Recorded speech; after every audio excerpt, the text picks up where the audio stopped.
Today we are going to correct assignment 9.2, where if you haven't already, you need to hand in the reaction rate lab. You picked up as you came in the Le Chatelier's lab, or equilibrium lab, we're going to be doing next time. We're going to talk about dynamic equilibrium and Le Chatelier's principle. So that's what's going on today. We need to correct 9.2 first up, so let's get that out, pass it to a neighbor. On dynamic equilibrium, you got your notes out, we're ready to roll, right? There'll be some time that you can put stuff into the bin at the end. So we are starting in dynamic equilibrium. We're going to be learning about Le Chatelier's principle today. Le Chatelier is sort of like a teeter-totter, okay? We are working on Utah core, yep. We're going to get there right in a second. Okay, it's actually day 2, but we're on day 4 because we put the lab up earlier. So we wouldn't be in the same area trying to do lab that they were. Okay, all right, so we're going to be working on standard 5 objectives 2A through 2C, basically have to do with Le Chatelier. Oh my heck, excuse me. So, starting in your notes, you see 2 graphs just like this. We're going to sort of blast through some of the notes and then come back to some other parts later. So, as we're looking at these 2 graphs, not all graphs go to completion. Some graphs or some equations go part way and then some of it goes backwards. If I'm burning something, it's going to go to completion. I'm going to burn it and it's going to be ashes and there's not going to be much left. I can't get the wood back. Okay? But there's some reactions where I put a stress on one side or the other and it shifts back and forth depending on what stresses are on there. And we call that dynamic balance. So sometimes when I get to a state of equilibrium, I'm actually the same. But there's other times when I plateau out and my reactants and my products are different amounts. Okay, when I have a slope of 0, that means I've reached equilibrium. So until I get a slope of 0, I'm not at equilibrium. We can also have heat become part of our equation. It can actually be put in the equation as plus heat, or it can be put in as plus 15 kilojoules. 15 kilojoules.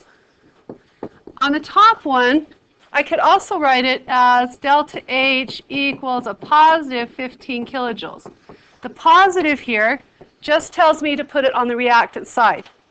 It could have also be written on the bottom one as delta H equals negative 15 kilojoules, and that negative tells me it's on the product side. So there's a lot of different ways that they can write heat into a reaction. I can put it at the end, where I have a positive or negative with delta H. I can put it in just as heat. I can put it in as kilojoules. But depending on where it is, depends on how heat affects the reaction. The top one is an endothermic process, meaning it needs heat to go forward.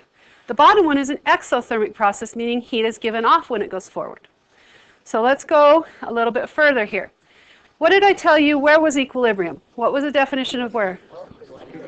Slope is 0. So looking at number 1, where would you say, with the answers they've given, where would you say equilibrium is? That's I got an A and I got a B. Which one do you think? 80A.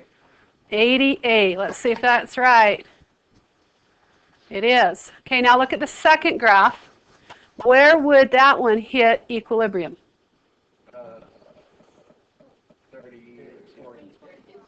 40. So the answer is not 30. 30 is not on there, so we would go with 40. Okay, so looking at the bottom graph of the answers that are given, where does it hit equilibrium? 40. Okay, so this is pretty easy to just look at a graph and be able to see where the equilibrium is, right? It's where it goes flat. All right, so we're going to be working with this. This is why I had you pick up colored pencils. I hope all of you picked up colored pencils as you came in. You'll want to use them lightly, okay, because we're going to be doing a lot with this graph. So as we put stuff into this graph right here, we're going to show a bunch of things. Now, it says water bucket demo. We're skipping over that till next time. So skip over that till next time. We're going to play with water next time. Okay, we're going to get the nitty-gritties out of the way. Okay, so I would like you to just write this equation at the top by where it says Le Chatelier's principle. Okay, I know it's down towards the bottom, but write it again at the top. Write it in pencil or pen, but write it in not a color. Does that make sense? Write that equation at the very top by where it says Le Chatelier's principle. I know it's partway down the page, but you're going to end up having a lot of colors on one thing. And last period they had a bunch of mess there. So I'm going to have you rewrite it again at the top, Le Chatelier's principle. Just rewrite that again at the top. Is it the numbers or like? So it says day 5, Le Chatelier's principle. Rewrite this equation at the top. No, the CO2, the carbon monoxide plus 3 hydrogens yields methane gas plus water plus heat. Okay, has everybody got that? Okay, if you're waiting for me, pull out a blue, maybe a light blue. You can use dark blue if you want. I only have 4 colors up here, so I'm going to be using one of 4 colors. If it gets over a color and you want to use a different color, that's fine. Okay, so we're going to go down, and as it goes down there, it sort of tells you what's going to happen. So we're like, this double-sided arrow is like the fulcrum of a teeter-totter. Okay, so think of it as a fulcrum of a teeter-totter. We're going to use adding reactants. I'm going to go underneath it with blue so I know what I'm doing. And I'm just going to say, okay, if I'm adding reactants, that means I'm putting stuff in on this and on this. I'm putting things in. Okay? If I put things in on that side of a teeter-totter, how am I going to make the teeter-totter work? Yeah, it's going to be too much on this side, so I have to shift some over to the other side. So whenever I put an arrow, it has to cross the double-sided arrow. So this one's already going this way. I can't change the direction, so it will go and shift this way. So basically, if I add reactants, it's going to shift this way towards the products. And I'm doing a shortcut version rather than write products out. Okay, so we shift towards the products. Now, if I take my red now, and I'm going to underline removing reactants. If I'm removing stuff, I think of my dog, and when I was growing up, would dig holes like crazy, and then my dad would say, you need to go out and fill those holes. So I'm going to put holes here. I'm removing it. I'm making holes. The arrows still have to stay the same direction, but I have to cross the double-sided arrow. So I'm going to have to bring stuff from over here to fill the arrow, to fill the hole. Does that make sense? Yes. Okay, so which way did I go to fill the hole? Across the arrow. I went this way, right? I went this way across the arrow. So it's going towards my reactants. Shift towards the reactants. Yes? No, I wanted you to write it on the one up above because we're going to use the other one down below for later. Okay? So now I'm shifting to fill my hole. So I either have a pile of stuff that I got to spread out, or I've got to shift to fill a hole. Does that make sense? Okay, let's get our greens out. And we're going to add products. So products are on the right-hand side of the equation. So if I'm adding products, I'm putting stuff in here and here, right? So if I'm shifting, which way am I going to go? I got to spread it out, so it's got to come that way, right? So up here I put it's got to shift this way towards the reactants. Right? Everybody okay with that? All right, the next one's supposed to be orange. I don't have an orange, so I'm going to use black, but grab an orange so you can see it. Underline removing products in orange. So removing products would be like digging holes right over here, because I'm removing them. So you use orange or pink or whatever color you would like to use. Okay, which way is it going to shift? Show me with your fingers. Which way is it going to shift? Well, for you, No, just show me with your fingers. Which way? Yeah, it's going to shift that way because we got to fill the hole, right? Got to fill the hole. So right here we're going to go, it's going to shift towards my products. Right? Okay, how do we feel right now about what we've learned so far? Pretty all right. That's okay. That's okay. We want to make sure we understand this. This is known as Le Chatelier's principle. If I put a stress on something, in other words, taking it out is putting stress on the equation, or putting things in as a stress, the reaction's going to shift to become equal again.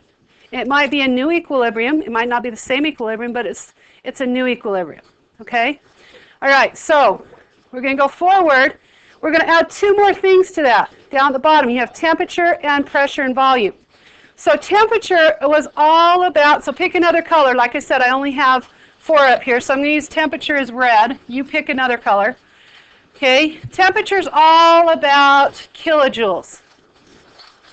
Okay, temperature is all about kilojoules. So we're picking another color, and we're underlining temperature. Now we need to know what happens when the temperature goes up and when the temperature goes down. Okay, so if the temperature goes up, what happens over here? What am I doing with the kilojoules? I'm putting stuff in, right? So if the temperature goes up, I'm putting heat in. Which way is it going to shift? It'll shift away from where I put stuff in, so it'll shift that way, right? So, yep, this is the equation still above. Okay, we're still doing the one above. So temperature's going this way towards my reactant, so it's a shift this way. I'm going to change it to black for the temperature down. Okay, so if I'm taking the temperature down, I'm taking heat out. So which way is it going to shift? Towards the hole, right? It's going to shift towards the hole, which is towards the products. So this is towards the products. This is a shift that occurs. Now the last thing we need to do with that equation that we added above is talk about pressure and volume. So pick another color. Doesn't really matter. I'm going to pick green for pressure and volume. Now for this first one, we're going to say if I increase pressure, I'm usually decreasing volume. The same thing will happen. So I'm going to decrease volume. Well, what does that work on? Does it work on solids? Can I decrease the volume of a solid? No. Can I decrease the volume of a liquid? No. If not, if I could, your brakes wouldn't work. What can I decrease the volume of? Gas, and gases only. So if I have solid, liquids, or aqueous in the equation, I ignore them. Okay? All of these in this equation are gases, so they all count. So I look at how many moles of each I have. I have 1 mole of CO with 3 moles of H2. That's 4 moles on that side. On this side, I have 1 mole of methane with 1 mole of water. That's 2 moles on this side. Okay, so if I increase the pressure on something, am I going to have more people around or less? Less. So I want to go to the side that has less. So if I increase the pressure, I'm going to go towards the 2. So I'm going to go towards the product. It'll shift. Now, what if I do the opposite? What if I lower the pressure, increase the volume? Which way is it going to shift?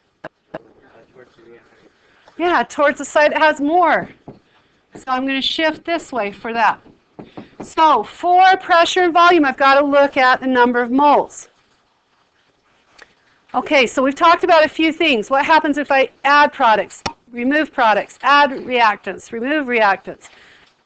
Increase temperature, decrease temperature, increase pressure, increase volume, decrease volume. A lot of things to go on. So let's take, and now we're going to use that middle one, and we're going to do some other things to it. Okay, so I don't care what color you use. Like I said, I only have 4, so I'm going to just keep going through them. So I'm going to start with the first one with blue. I'm going to underline it. Whatever you're going to color, you're going to use, underline it. Yeah, this is the one that is already written on there. Okay, so we're going to add CO. That means I'm going to come down here with CO. Which way is it going to shift? Well, if I'm putting it in, it's going to shift away from it. Which way is that? Good, to the right, which is my products. So we're going to say shift towards the products. Now, I want everybody, instead of saying it vocally this next time, I want you to show me with your fingers, because that way I know if you're really getting it or not. Okay, so pick another color. I'm going to do red. Remove H2. What do I need to do? Arrow below H2. Good.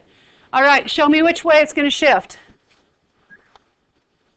Everybody. Everybody. I want everybody to tell me.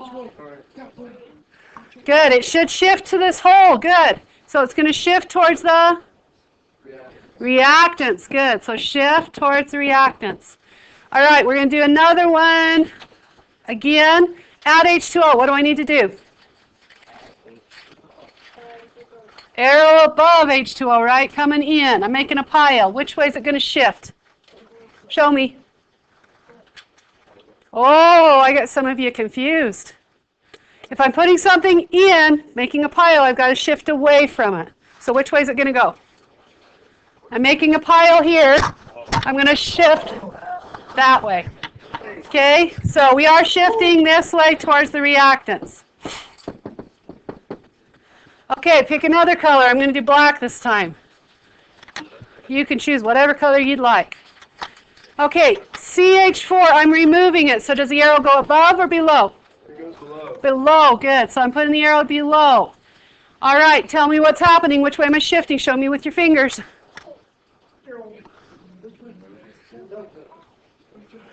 I don't see everybody's finger. I want everybody committed. Where do you think it's going? Which way? So I'm making a hole, so I need to fill it, right? So it should be that way, towards the product. So it shifts. Most of you had it right. Okay, now, we are on to it makes pressure. What do I need to worry about with pressure? Volume. Like the volume. Or whether it's gas or not. Whether it's gas or not. So are all these gases? Yes. Okay, you're going to have some that are not all gases, so make sure you're careful with that. Only if they're gases can you count them. So how many gas do I have on the reactant side? I have 1 here and 3 here, so a total of 4. How many do I have on the product side? 2. Okay, what am I doing? Adding pressure. Adding pressure. So which side is it going to go to? Smaller ones. So that is my products. Good. Shifts. All right, then the last one, we're adding heat. It's going to shift to the left. So where do I put adding heat? On the kilojoule. On the kilojoule. So I'm putting in heat, right? Putting in heat. Which way is it going to shift? Show me with your fingers, not your mouth.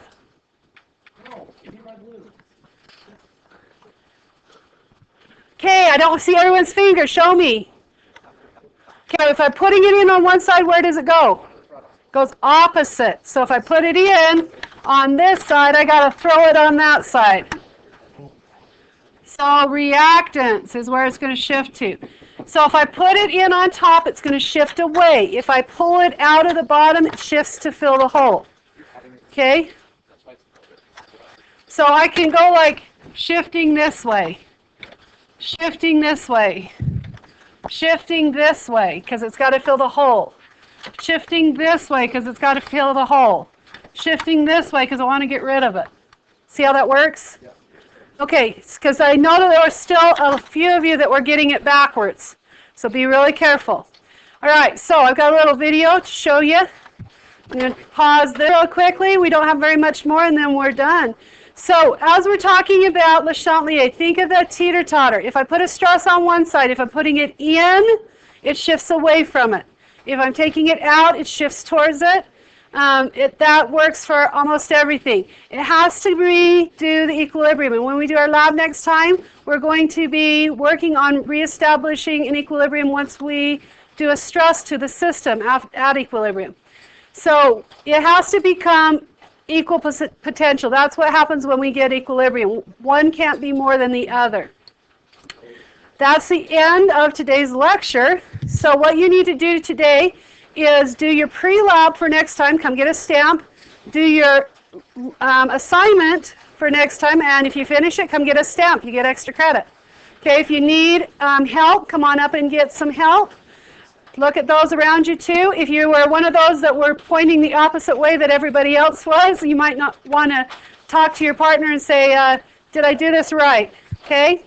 All right, time is yours. Those